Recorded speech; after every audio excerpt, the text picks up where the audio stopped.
about Bersih yesterday. I'm not talking about Bersih Penang. Bersih Penang went off without an incident. We thank everyone for doing that. And I think what we want to stress is this. Whilst the police may say that they have, they may say they are right to act against those who broke through the barricade.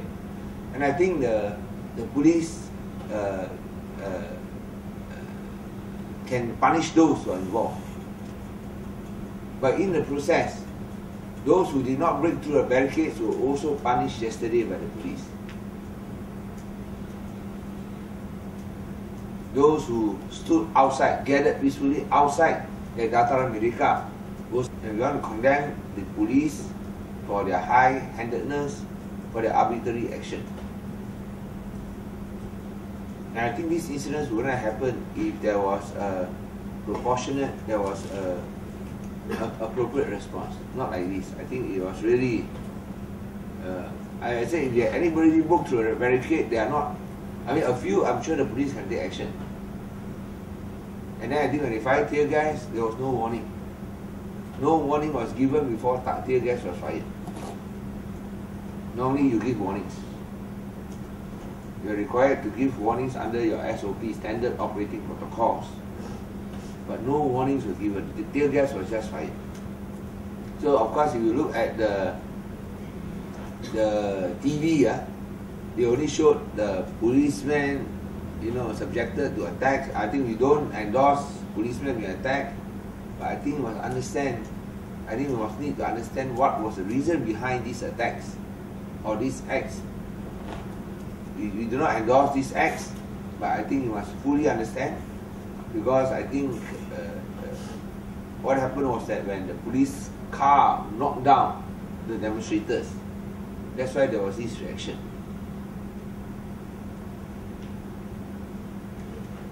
And I would just like to show a clip of the proceedings by Al Jazeera.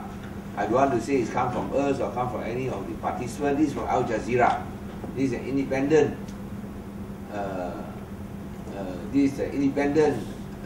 What do you call that? International news agency. If you say CNN, you say BBC, you say, oh, these are Western agencies. This is not. This is Al Jazeera. Read my lips, Al Jazeera. Not CNN, not BBC. Sometimes these people don't understand. They always say, oh, CNN, oh, BBC. No, this is Al Jazeera.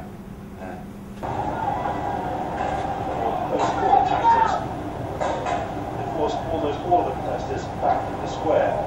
What followed was a period of relative calm. But when a group of protesters returned more than 2 hours later, there seemed little discipline in the police response. Here you can see one policeman aim a kick at an arrested protester before the camera is pushed away. Up the street, this man has already been beaten, and he gets one last slap for his trouble. Protesters far from over, police are still pretty aggressively dealing with a number of the protesters. This is 2.5 hours after the initial burst of the barricades. Shortly afterwards, while trying to film another protester being held at the knee, who were attacked by police and that camera smashed to the ground. Versus organisers argue that the protest was necessary, saying a recent parliamentary report pledging electoral reform doesn't go far enough and won't be implemented in time for an election widely believed to be set in June. I'm not running for any political party, but I want all of you to be represented in an equal manner. We want to say that clean election is not something that is going to be manipulated. That's the reason why we're here. Bersih says the protesters who breached the barricades deserve to be taken to task by police, but the police did more than take them to task. Neither side will be able to claim much credit from Saturday's events. Harry Fawcett, Al Jazeera, follow. But because they are maybe foreigners, that's why they were not attacked. Local reporters were beaten up by police. Even though they identified themselves as pressmen, they were beaten up, their cameras smashed. And even that was mentioned in Al Jazeera just now. We'll give you all the clips. We'll forward to you the email of these clips. And I would like to condemn the police for indiscriminate and indisciplined brutality towards the demonstrators. And this was even mentioned just now by Al Jazeera. They reacted with little discipline, beating people unnecessarily, smashing cameras and also attacking reporters. Clearly, they do not want the whole world to see that they are beating up peaceful protesters. So we condemn the government's response. We condemn the police, especially police authorities, for not giving any warning or not at least containing any action or any arrest they want to make within Dataran Merdeka. Outside Dataran Merdeka, why are you punishing those who are outside Dataran Merdeka also? Take action against those who breach the barricades. Take action against those who want to enter Dataran Merdeka forcefully. No problem. But not against those who followed the understanding they were outside Dataran Merdeka.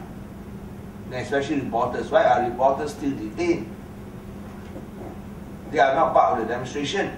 Why are they still detained, and why were they beaten up, and why was their camera smashed? This shows that not only is there no freedom of the press, there is no freedom from fear. You are no longer safe. Even though you are a reporter, you can also be beaten up. Just because you take a picture of a policeman beating up someone. You take a picture of a policeman beating up someone, you can also be beaten up. This is wrong. This must be condemned. 250,000 turn up in KL. More than 10,000 turn up in Penang. And also, there are many such rallies throughout. They were all peaceful. The police has not responded with restraint. I'm sure it would have been peaceful. I think the police action itself, well, reaction, I think, was completely unnecessary. We don't want the elections to be decided by ghosts or hantu, phantom voters. We do not want the next elections to be decided by phantom voters. We want it to be decided by Malaysian voters. Not by phantom voters, not by non-residents, non-citizens.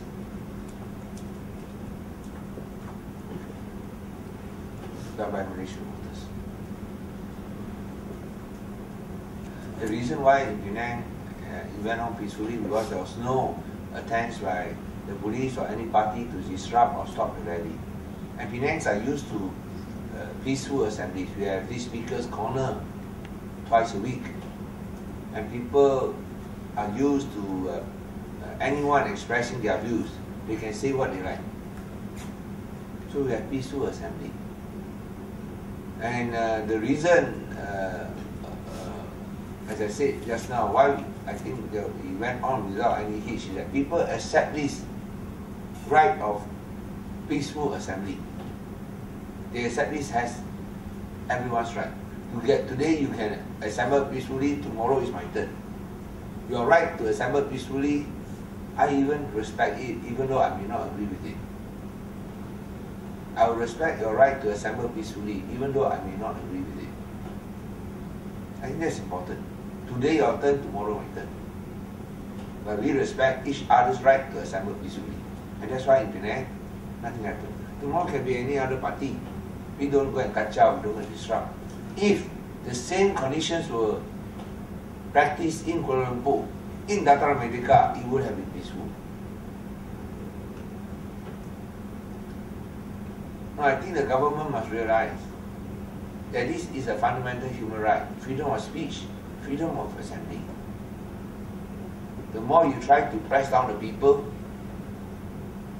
the more you try to prevent clean elections. Unfortunately, this is what happens. But you cannot stop the people's desire for clean elections. How can you expect the people to have faith in the Elections Commission when they are UMNO members?